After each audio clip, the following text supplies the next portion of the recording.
Hello friends, welcome back. കഴിവുള്ള വാഴ എന്ന് തെളിയിക്കാൻ വേണ്ടിയിട്ട് ഇറങ്ങി പുറപ്പെട്ട ഞാനിപ്പോ വയസ്സായ വാഴ എന്നുള്ള പേര് തെളിയിച്ചുകൊണ്ട് കാണുന്നൊരു ഡൗട്ട്. ഇന്നലെ വൈകുന്നേരം വരെ ഓടി നടന്നുകൊണ്ടെന്ന് ഞാൻ രാവിലെ ആയപ്പോഴത്തേക്കും ഒടിഞ്ഞു കുത്തിയ പോലെ ഇന്നിങ്ങാട്ടി പവറിലാണ് എന്റെ വീടിന്റെ അടുത്തുള്ള അമ്മ നടന്നു പോലെ. ഇനിയിപ്പോ നാട്ടിൽ പോകാനാണ്, വേറെ രക്ഷയൊന്നുമില്ല. ഒരു പ്രശ്നമില്ലാണ്ട് ആരും ദ്രോഹിക്കാണ്ട് സൈഡിൽ കൂടെ പോയിക്കൊണ്ടെന്ന് ഞാനാ ഇപ്പൊ നടു കൊടിഞ്ഞ ഒരു ഭാഗമായി. ഒരു പെയിൻ കില്ലറിനെയാണ് ഇപ്പൊ ഞാൻ നിൽക്കുന്നത്. ഇനി നാട്ടിലെത്തിയിട്ട് വേണം ഹോസ്പിറ്റലിൽ പോയി കാണിക്കാൻ. ചാവാൻ കിടക്കുകയാണെങ്കിലും എന്തെങ്കിലും കഴിച്ചോണ്ട് കല്ലിന്റെ ഹോപ്പിയാണ്. അതുകൊണ്ട് അതിനൊരു കുറവ് ഞാൻ വരുത്തിയിട്ടില്ല. ആ സമയം കൊണ്ട് ചുരം വരെ എത്തുകയും ചെയ്ത്.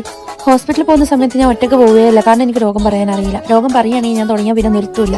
പിന്നെ ഇല്ലാത്ത രോഗമുള്ള രോഗമൊക്കെ ഞാൻ പറയും. ശരിക്കും ഇതൊരു രോഗം തന്നെയാട്ടോ.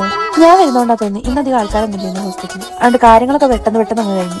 ഇനി അടുത്ത ഏറ്റവും വലിയ പ്രശ്നം എന്താ വെച്ചിട്ടുണ്ടെങ്കിൽ അടുത്ത ഇഞ്ചക്ഷൻ വെക്കാൻ പറഞ്ഞിരിക്കണേ. നമുക്ക് ബ്ലഡ് ടെസ്റ്റ് ചെയ്യാൻ നിൽക്കണേ. ഇനിയിപ്പോൾ ഇത് കഴിയുമ്പോഴത്തേക്കും കയ്യിൽ 4-5 ഓട്ടം. ഇനിയിപ്പോൾ 1 മണിക്കൂർ വെയിറ്റ് ചെയ്താലേ റിസൾട്ട് കിട്ടുള്ളൂ. അപ്പൊ ആ സമയം കൊണ്ട് നമ്മൾ പോയി ഫുഡ് കഴിച്ചിട്ട് വരാം. കാക്ക ബിരിയാണി പറഞ്ഞു, ഞാൻ മന്തിയും പറഞ്ഞു. അങ്ങനെ അതൊക്കെ കഴിഞ്ഞ് പോയിക്കൊണ്ടിരിക്കുമ്പോഴാണ് ഞങ്ങൾ ഇത് കണ്ടത്.